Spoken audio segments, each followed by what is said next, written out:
After raising my daughter for 15 years, I found out that I wasn't her biological father, and when I confronted about it with my wife, she and my daughter left me for her app. But it did them no good. I, 42M, never thought I'd be sharing a story like this, but here I am. My entire world has been turned upside down, and I'm struggling to make sense of it all. I've been married to my wife Paige, 40F, for 17 years, and we have a daughter, Emily, 15F, who I've raised since birth. At least, that's what I thought. Paige and I met during our sophomore year of college. We were both studying business at State University, and we first crossed paths in an economics lecture. I remember being struck by her confident demeanor and quick wit. She had this way of challenging the professor's points that was both impressive and a little intimidating. After class, I mustered up the courage to introduce myself, and we ended up grabbing coffee. That coffee date turned into study sessions, which turned into real dates. We bonded over our shared ambition and drive. Both of us came from working-class backgrounds and were determined to make something of ourselves. Paige's parents owned a small diner in her hometown, and she'd grown up watching them work long hours to make ends meet. My dad was a factory worker, and my mom was a nurse. We both knew the value of hard work and were committed to building a better life. As we dated through college, our relationship deepened. We pushed each other academically and dreamed about our future together. After graduation, we both landed entry-level positions at competing firms in the city. It was a challenging time, balancing our new careers with our relationship, but we made it work. We'd meet for quick lunches during the week and spend weekends exploring the city or binge-watching TV shows in my tiny studio apartment. 2 years after graduation, I proposed. I'd been saving up for months to buy the ring, skipping nights out with coworkers and brown-bagging my lunch. The proposal wasn't anything flashy. I took her to the park where we had our first real date and got down on one knee by the pond. Paige cried happy tears and said yes immediately. We got married a year later in a small ceremony with close family and friends. It wasn't the big wedding Paige had initially wanted, but we'd decided to prioritize saving for a house instead. The first few years of marriage were good. We both continued to advance in our careers, eventually moving into management positions. We bought our first home, a fixer-upper that we spent weekends renovating together. When Emily was born, it was the happiest day of my life. I remember holding her for the first time, feeling this overwhelming sense of love and protection. I promised myself I'd be the best father I could be. I took 2 weeks off work to help Paige adjust to motherhood, and those early days were a blur of diaper changes, midnight feedings, and pure joy. As Emily grew, I threw myself into fatherhood. I was there for her first steps, her first words, her first day of school. I coached her soccer team when she was 7, even though I knew next to nothing about soccer. I spent hours watching YouTube videos to learn the basics. When she developed an interest in art, I signed us up for a parent-child painting class at the community center. Our family life wasn't perfect, but I thought we were happy. Paige and I both worked hard, but we always made time for family dinners and weekend activities. We had our share of arguments, usually about mundane things like household chores or scheduling conflicts, but we always worked through them. Or so I thought. Emily was doing well in school, had a good group of friends, and seemed content. She was going through typical teenage stuff, mood swings, pushing boundaries, spending more time on her phone than with us, but nothing out of the ordinary. I never suspected anything was amiss in our family dynamic. Last week, everything changed. I was cleaning out our home office, a task I'd been putting off for months. Paige had been bugging me to organize the space so we could set up a proper workstation for Emily's virtual classes. As I was sorting through old files and paperwork, I came across an old shoebox hidden in the back of a drawer.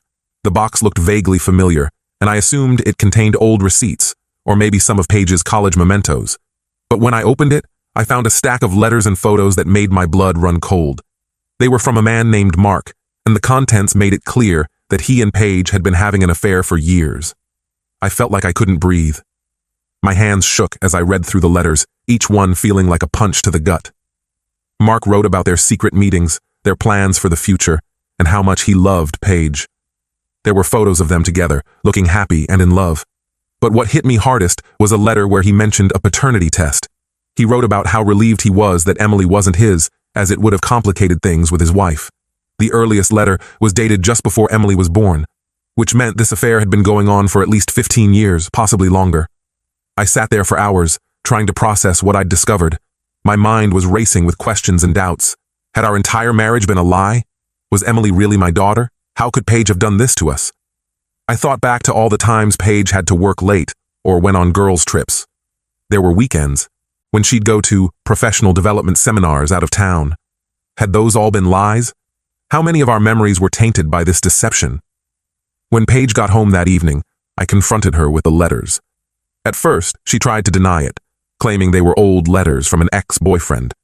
But when she realized I'd seen everything, including recent dates and the mention of Emily, her demeanor changed completely. She became defensive and angry, lashing out at me. Paige shouted, "Fine! You want the truth? I never loved you. I've been in love with Mark for years. He's successful, charming, and everything you're not. I only stayed with you because he's married and couldn't leave his wife." I was stunned. This wasn't the woman I thought I'd married.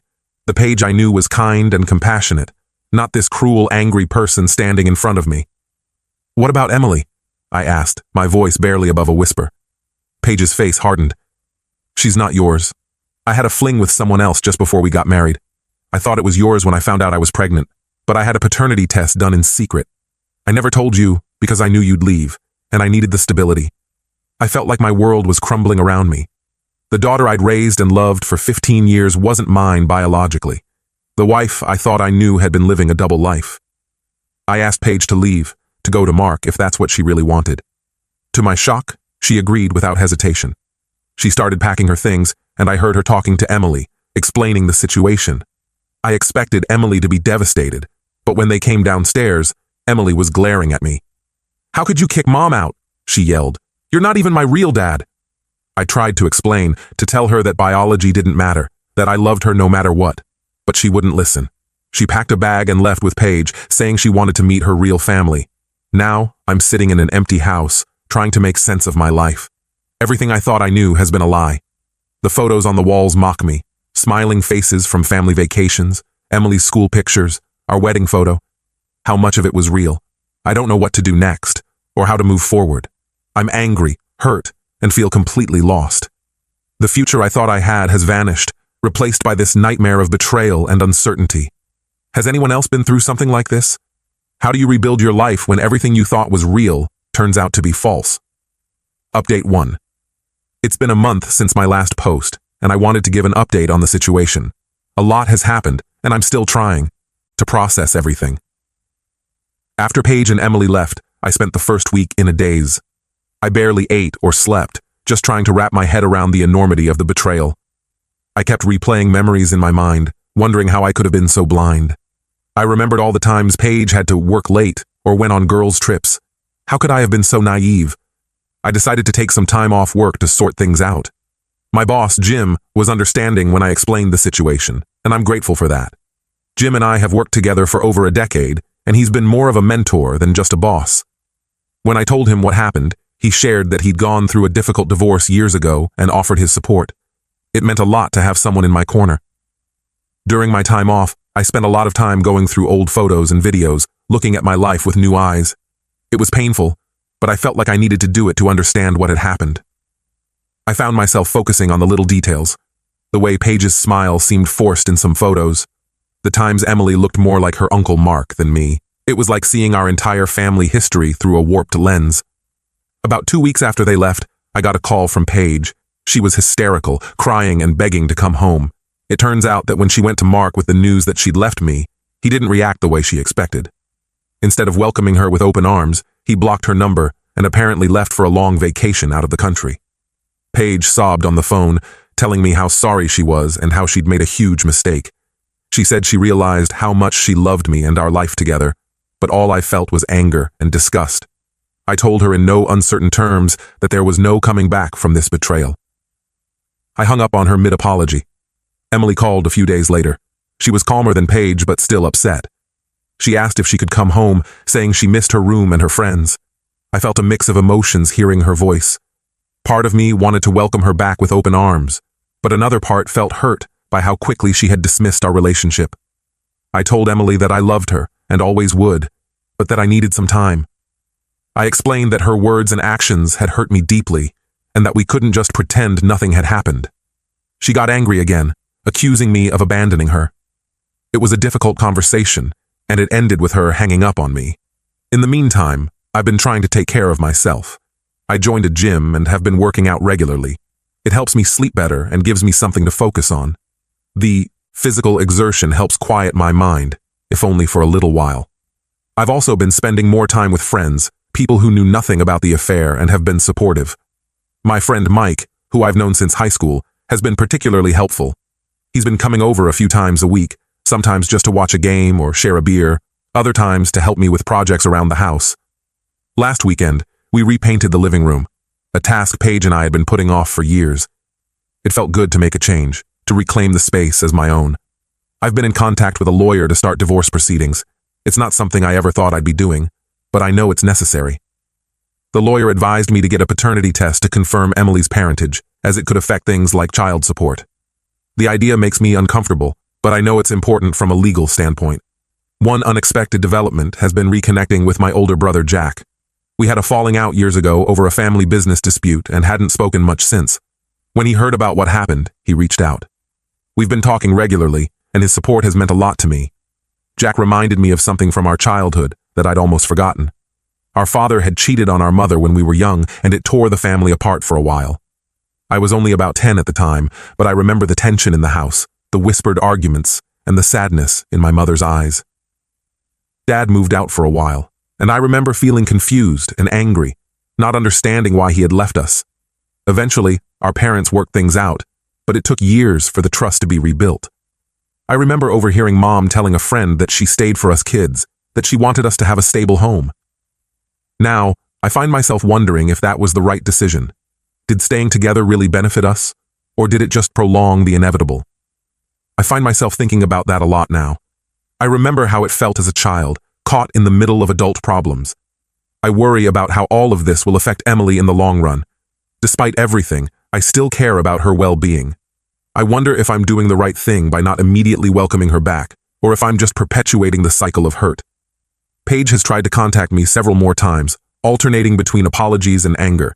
I've blocked her number and instructed my lawyer to handle all communication. It's hard, but I know it's necessary for my own mental health. Each time I see her name pop up on my phone, it's like ripping open the wound all over again. As for Emily, I'm still unsure how to proceed. I know she's not biologically mine, but I've raised her for 15 years. Those feelings don't just disappear overnight.